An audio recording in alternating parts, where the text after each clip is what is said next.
الحمد لله رب العالمين، الصلاة والسلام على أشرف الأنبياء والمرسلين، خاتم النبيين سيدنا ومولانا أبي القاسم محمد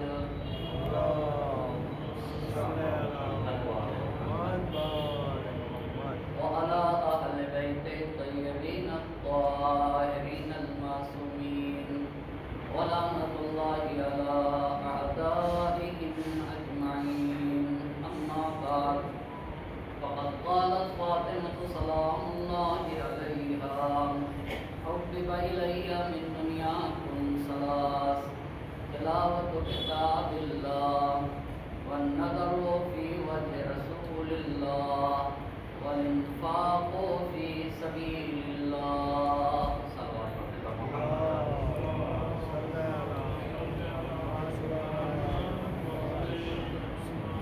ہم سے اس کی آج تیسری گفتگو ہے اور عنوان گفتگو ہے فاطمہ نمونۂ عمل ہے. زندگی کے ہر میدان میں، چاہے وہ عبادت ہو، چاہے وہ اجتماعی اور سیاسی مسئلہ ہو، چاہے اخلاقیات کی باتیں ہوں، ہر میدان میں نبی کی بیٹی فاطمہ نمونۂ عمل ہے. اسی لیے شہزادی دو عالم کے جس فقرے کو سرنامۂ سخن قرار دیا ہے، اس میں نبی کی بیٹی کا ارشاد ہو رہا ہے: حبب الی من دنیاکم ثلاث. اے لوگو، تمہاری دنیا سے تین باتیں مجھے پسند ہیں، یعنی اس دنیا سے تین چیزوں سے میں محبت کرتی ہوں. پہلی بات تلاوت کتاب اللہ، اللہ کی کتاب کی تلاوت سے مجھے عشق ہے، یہ پہلی بات. دوسری بات والنظر فی وجہ رسول اللہ، نبی کے چہرے کو دیکھنا مجھے پسند ہے. جس طرح سے انسان کو نجات دینے کے بہت سارے راستے ہیں، جیسے ایک راستہ نماز، ایک راستہ روزہ، ایک راستہ حج، یہ سب وہ عمل ہیں جو انسان کو کل نجات دیں گے. ایسے ہی نجات کے راستوں میں سے ایک راستہ انبیاء کرام، اولیاء الہی، نبی اور آل نبی سے محبت ہے. لیکن نبی پاک نے جب اپنے اصحاب سے پوچھا کہ یہ بتاؤ ایمان کا سب سے مضبوط دستہ کون ہے، یعنی وہ سب سے اہم بات جس کے ذریعے سے انسان کو نجات ملے گی اور نجات کا سب سے مضبوط دستہ کون ہے، تو اصحاب میں سے کسی نے کہا کہ نماز، اس لیے کہ نماز انسان کو اللہ سے ملا دیتی ہے. تو نبی پاک نے کہا کہ صحیح بات ہے کہ نماز نجات کا ذریعہ ہے، لیکن سوال یہ ہے کہ سب سے مضبوط ذریعہ کیا ہے، نجات کا سب سے مضبوط دستہ کیا ہے. تو کسی نے کہا روزہ، کسی نے کہا حج، کسی نے کہا زکوٰۃ، کسی نے خمس کہا. ہر ایک نے اپنے اعتبار سے ایک ایک بات کہی، پر نبی پاک نے یہ کہا کہ جو جواب ہے وہ کسی نے نہیں دیا.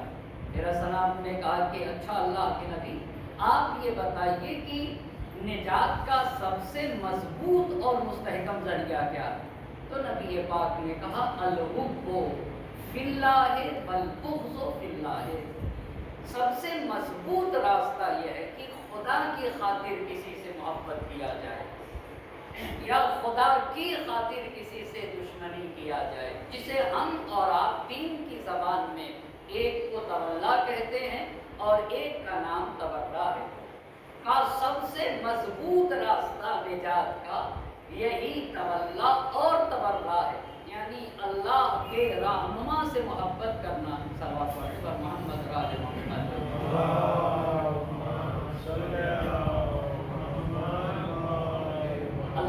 کے جو رہنما ہیں ان سے محبت کرنا، یہ سب سے اہم ذریعہ ہے اور سب سے مضبوط راستہ ہے نجات کا۔ اسی لیے شہزادی دو عالم نے تاکیداً یہ بات کہی کہ مجھے کتاب الہی کی تلاوت سے عشق ہے اور مجھے نبی کے چہرے کی زیارت سے محبت ہے۔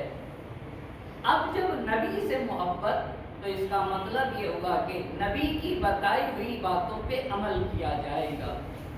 اسی لیے کل جو نبی کی بات آپ کی خدمت میں عرض کی اور وہ یہاں تک پہنچے کہ اللہ کے نبی نے کہا کہ کیا تم چاہتے ہو کہ میں تمہیں سب سے بہترین لوگوں کے نشانیاں بتاؤں اور یہ بتاؤں کہ سب سے بہترین انسان کون ہوتا ہے؟ تو صاحب نے کہا اللہ کے نبی ہاں آپ یہ بتائیے سب سے بہترین لوگ کون؟ تو نبی نے کہا التقی، کہ کل گزر چکی یہ بات۔ دوسری بات کہی النقی، یہ بھی کل گزر چکی۔ تیسری بات السمیع الکفین، وہ انسان سب سے بہترین انسان ہے جو لوگوں کا خیال کرتا ہے۔ ایک سوال پڑھتے بار محمد اور آل محمد۔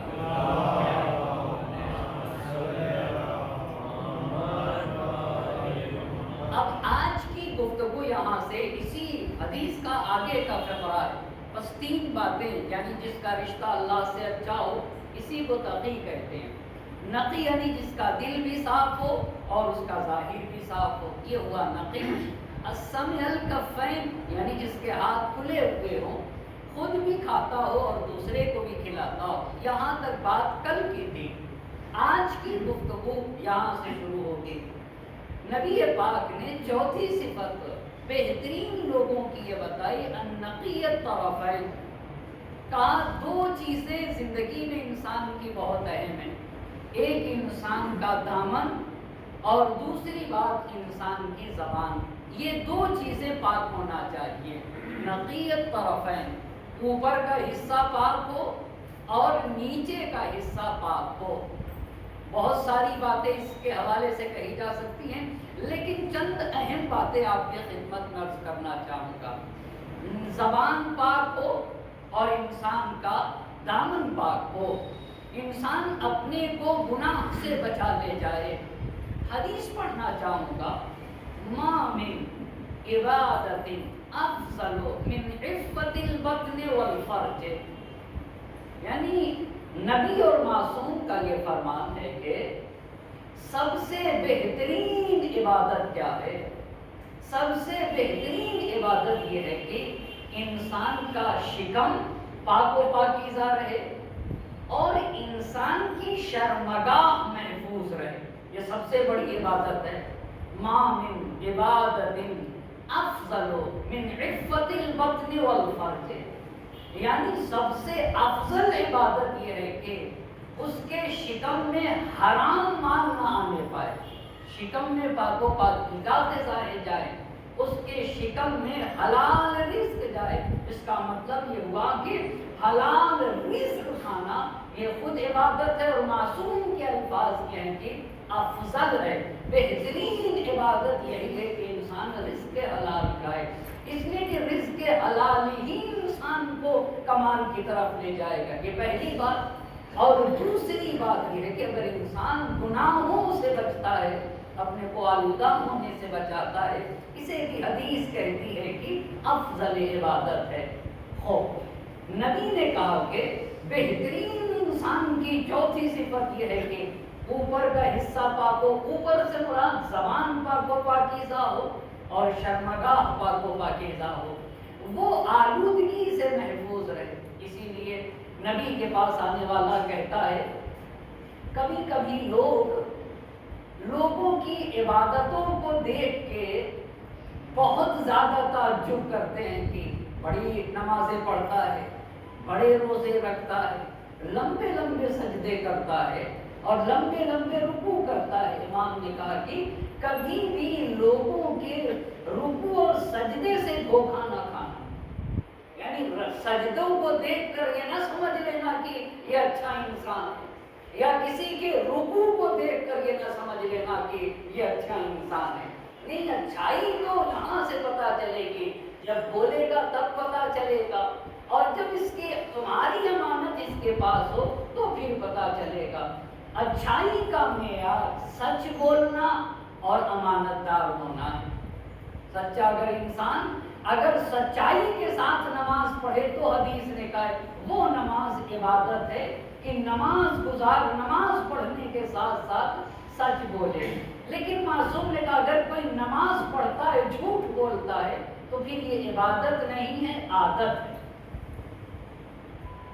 اگر کوئی نماز پڑھتا ہے اور امانت دار نہیں تو معصوم نے کہا کہ پھر اس کو عبادت نہیں کہنا، یہ ایک عادت ہے۔ عبادت کب بنے گی؟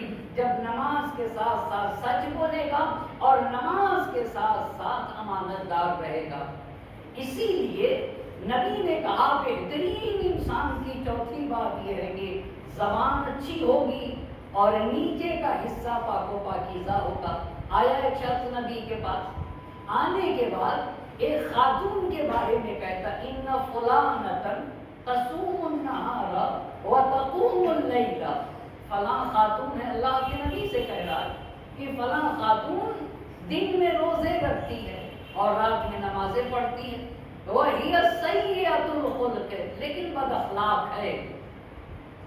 نماز پڑھتی ہے بھائی صاحب، دن میں روزے رکھتی ہے، مگر اللہ کے نبی نے کہا وہی سیئۃ النبی سے کہنا ہے وہی سیئۃ الخلق، اخلاق اچھا نہیں ہے۔ وتؤذی جیرانہا بلسانہا، اپنے پڑوسیوں کو اپنی زبان سے ستاتی ہے، اپنی پڑوسیوں کو اپنی زبان سے ستاتی ہے۔ تو نبی پاک نے فرمایا کہ لا خیر فیہا، بولو یہ کہ دن بھر روزے رکھتی ہے، رات میں نمازیں پڑھا کرتی ہے، لا خیر فیہا، اس خاتون کے ہاں ذرہ برابر بھی خیر نہیں پایا جاتا ہے، ذرہ برابر نیکی نہیں پائی جاتی، ہی من اہل النار، یہ جہنمی ہے۔ یعنی وہ عبادت جو انسان کو اچھے اخلاق کی طرف نہ لے جائے وہ عبادت نہیں ہے، وہ عبادت نہیں ہے، وہ عبادت، وہ نماز، وہ روزے جو انسان کے اخلاق کو اچھا نہ کر سکے وہ نماز نہیں، وہ روزہ نہیں۔ بس دیکھا چوتھی بات یہ ہے کہ انسان کی زبان پاک و پاکیزہ ہو۔ اسی لیے جب نبی نے مسلمان کی تعریف کی اور نبی سے آپ پوچھیں کہ اللہ کے نبی مسلمان کسے کہتے ہیں، تو کہیں پہ نبی نے یہ نہیں کہا مسلمان اسے کہتے ہیں جو نماز پڑھتا ہو، مسلمان اسے کہتے ہیں جو روزے رکھتا ہو۔ نبی نے جب مسلمان کی تعریف کی تو ایسے تعریف کی المسلم من سلم المسلمون من یدہ ولسانہ، مسلمان اسے کہتے ہیں کہ نہ اس کی زبان سے کسی کو نقصان پہنچتا ہے اور نہ ہی اس کے ہاتھ سے کسی کو نقصان پہنچتا ہے۔ اب توجہ کرنے کی ضرورت ہے، یعنی مسلمان کے وجود سے، نہ زبان سے نہ اعضاء و جوارح سے، اس سے کسی کو نقصان نہیں پہنچتا، جس سے کسی کو نقصان نہ پہنچے اسے اللہ کے نبی کہہ رہے ہیں یہ مسلمان ہے۔ اسی لیے جب شہزادی دو عالم سے پوچھا گیا کہ آپ ایک ایسی حدیث بتائیے جو خود آپ نے اپنے بابا سے سنا ہو، خود آپ کے کانوں نے نبی سے سنا ہو، کوئی ایسی حدیث ہے آپ کے پاس کہ آپ نے اپنے بابا سے سنا ہو، وہ مجھے بتائیے۔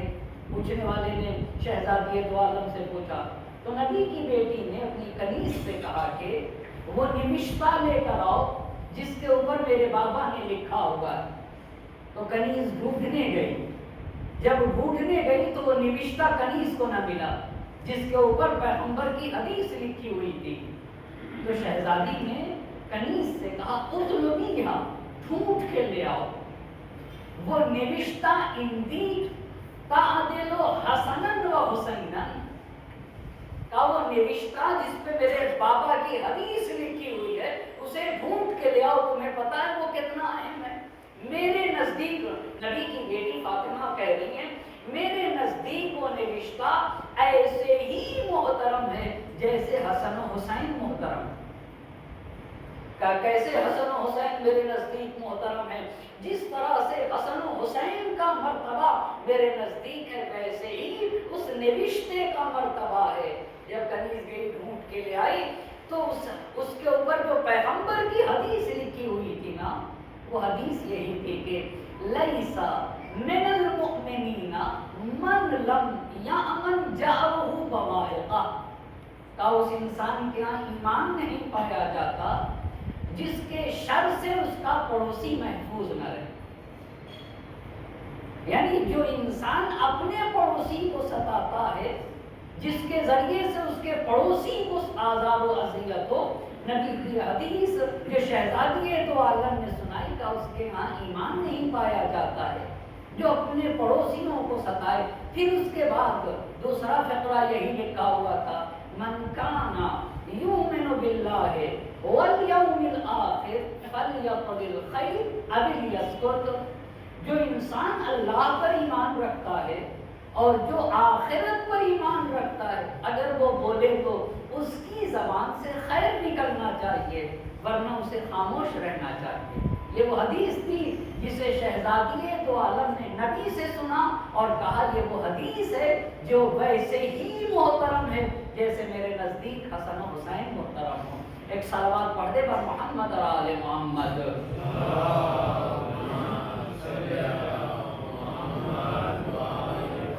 یہ ایک بات بس. نقیت طرفین کا مطلب یہ ہوا کہ زبان انسان کی صحیح ہو. دوسری بات شرمگاہوں کو محفوظ رکھے.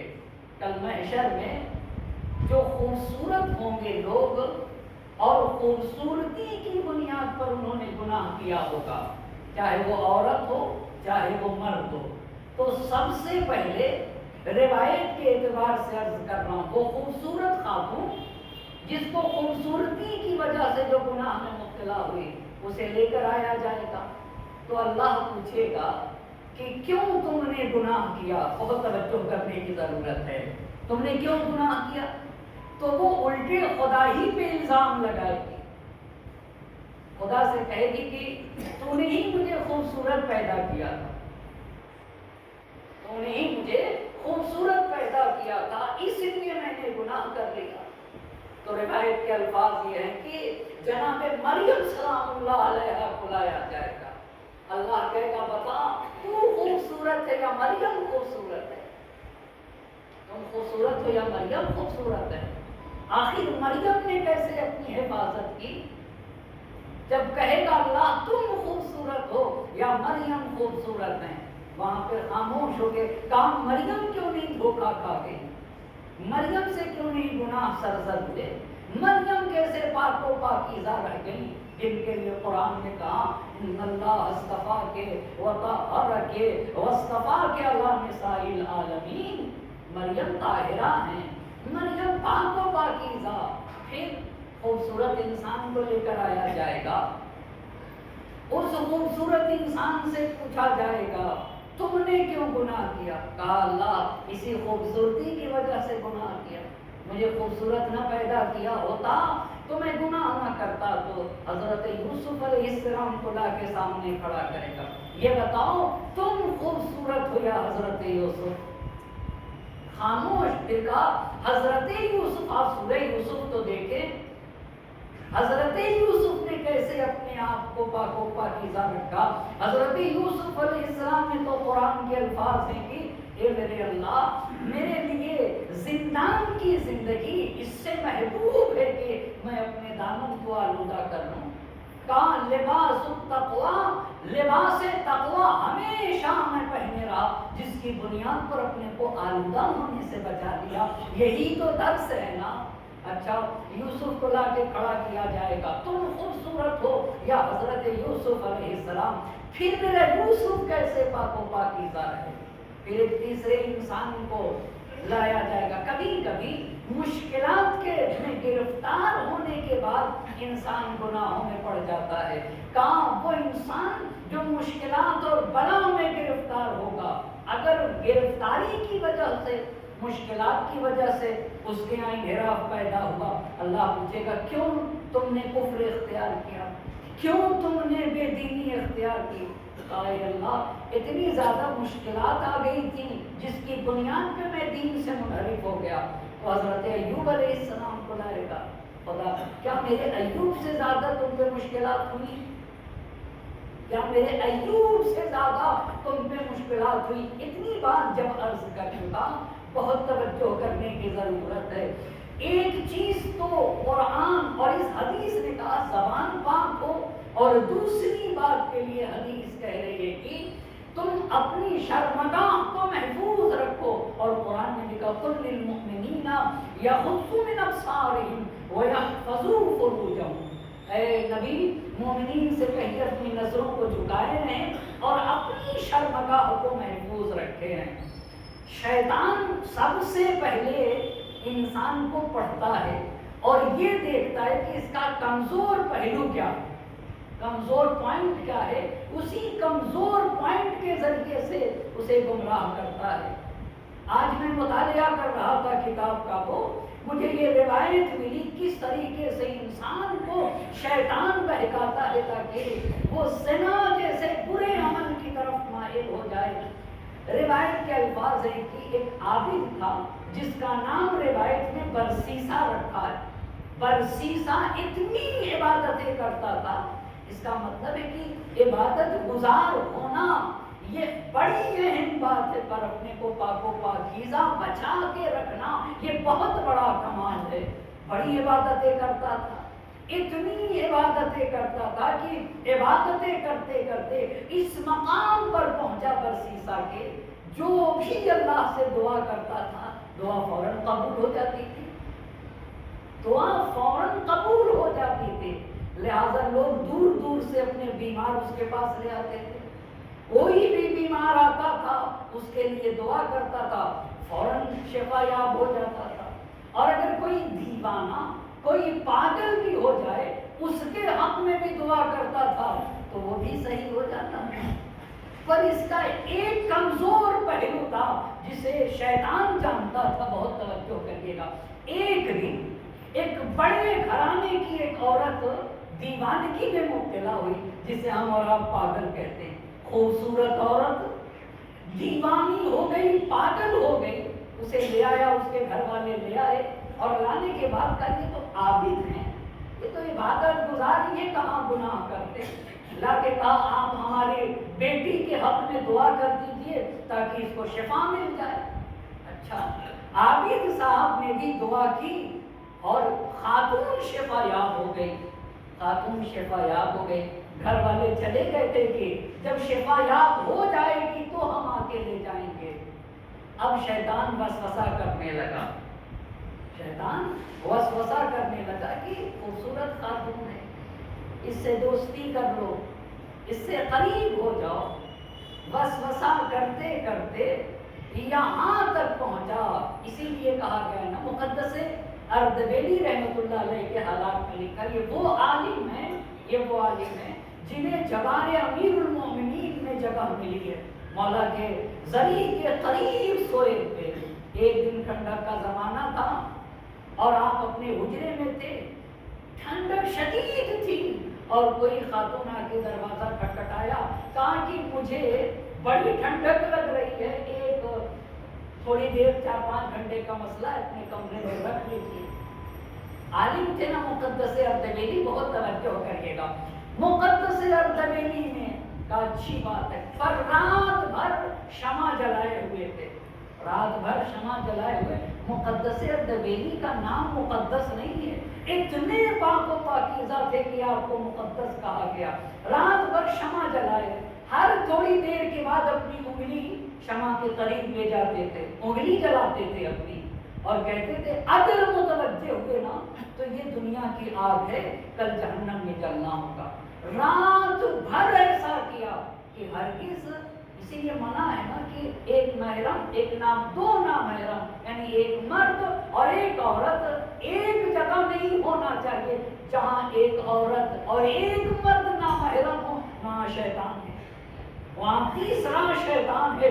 رات بھر اپنی انگلی کو جلاتے رہے شمع کے ذریعے سے، اور اپنے نفس سے کہتے رہے کہ ہرگز اس کی طرف مائل نہ ہونا، ہرگز اس کی طرف مائل نہ ہونا، ہرگز اس کی طرف مائل نہ ہونا۔ اس طریقے سے رات گزری تو پوچھنے والے نے کسی سے پوچھا کہ اگر آپ ہوں، مقدس اردبیلی سے پوچھا ہم اور آپ کی کیا حیثیت ہے، مقدس اردبیلی سے پوچھا کہ اگر آپ ہوں اور ایک نامحرم خاتون ہو تو آپ کیا کریں گے؟ کہا کچھ نہیں، صرف اور صرف اللہ کی پناہ مانگوں گا اور بس۔ یہ نہیں کہا کہ میں اپنے کو اپنے فخر نہیں کیا کہ بچا لے جاؤں گا، کہا اللہ کی پناہ مانگوں گا کہ اللہ مجھے اس برے عمل سے بچا لے جائے، اللہ کا لطف ہو تو بچا لے جائے گا۔ اب وہ عابد برسیسا، اس کے پاس یہ عورت آئی، شفا بھی مل گئی، شیطان وسوسہ کرنے لگا کتنی خوبصورت عورت ہے، کتنی خوبصورت عورت ہے، مرحلہ یہاں تک پہنچا میرے امام نے آج کے زمانے میں ہر لمحے خدا کی قسم ان مجلسوں کی بڑی برکات ہیں، بڑی برکات ہیں۔ ان مجلسوں میں آنے والا جب اہل بیت کی باتوں کو سنتا ہے نا تو کتنا متاثر ہوتا ہے، گناہ کے دہانے پہ پہنچنے کے بعد بھی واپس چلا آتا ہے اور اپنی نجات کا ذریعہ فراہم کر لیتا ہے۔ عابد تھا، اتنی عبادتیں کر کے اس مقام تک پہنچا کہ جو بھی کہہ دیتا تھا وہ ہو جاتا تھا۔ آخر کار یہاں تک شیطان نے وسوسہ کیا کہ زنا کر بیٹھا۔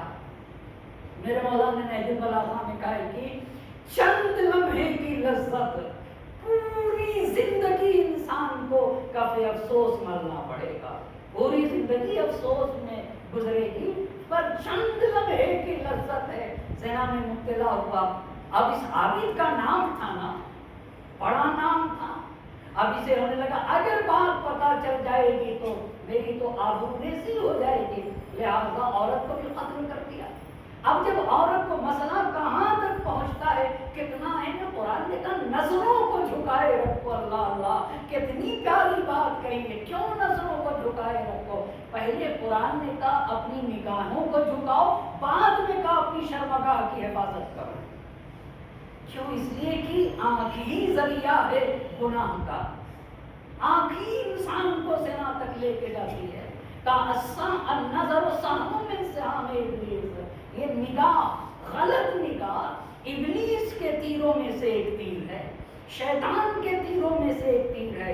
زنا کیا اس عابد نے، برسیسا نے، زنا کرنے کے بعد اسے قتل بھی کیا، لیکن جو چیز ہے نا وہ چھپتی نہیں۔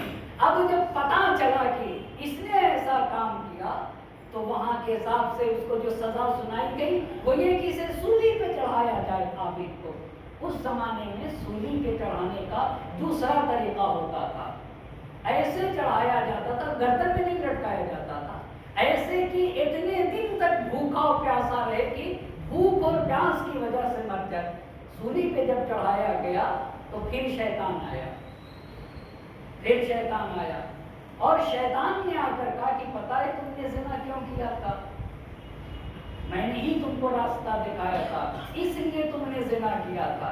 کیا تم پاک ہونا چاہے تو بہت توجہ کریے گا آتا کیسے ہے شیطان۔ تو اس نے کہا ہاں، کہا کہ کیا تم سولی سے نجات پانا چاہتے ہو؟ تو میری وجہ سے زنا کیے تھے، اب سولی سے اترنا چاہتے ہو تو آپ بتائیے، کہے گا کہ نہیں؟ ہاں، کہا ہاں اترنا چاہتا ہوں۔ کہا راستہ ایک ہے، میرا سجدہ کرو۔ دیکھ رہے ہیں نا، گناہ کرنے کے بعد اب کافر بنائے گا تاکہ جو ہے نا کفر کی حالت میں یہ مرے۔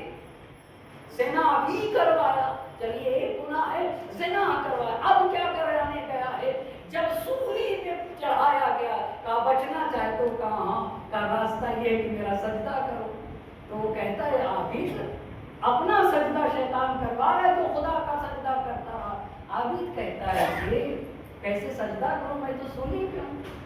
تو شیطان کا صرف اشارے سے سجدہ کر لو کافی، آنکھی کے اشارے سے کر لو، آنکھی کے اشارے سے کر لو۔ اب جب اس نے آنکھ کے اشارے سے سجدہ بھی کر لیا، کافر بھی ہو گیا اور سولی سے نجات نہ ملی، اس حالت میں دنیا سے گیا۔ اسی بات کو اللہ کے نبی نے کہا النقی الطرفین، انسان کی زبان اچھی ہو اور انسان اپنے نیچے کے حصے کو یعنی اپنی شرمگاہوں کی حفاظت کرے، یہ بہترین انسان کی پہچان ہے۔ جو چوتھی پہچان آپ کو بتائی، ایک صلوات پڑھ دے بر محمد آل محمد۔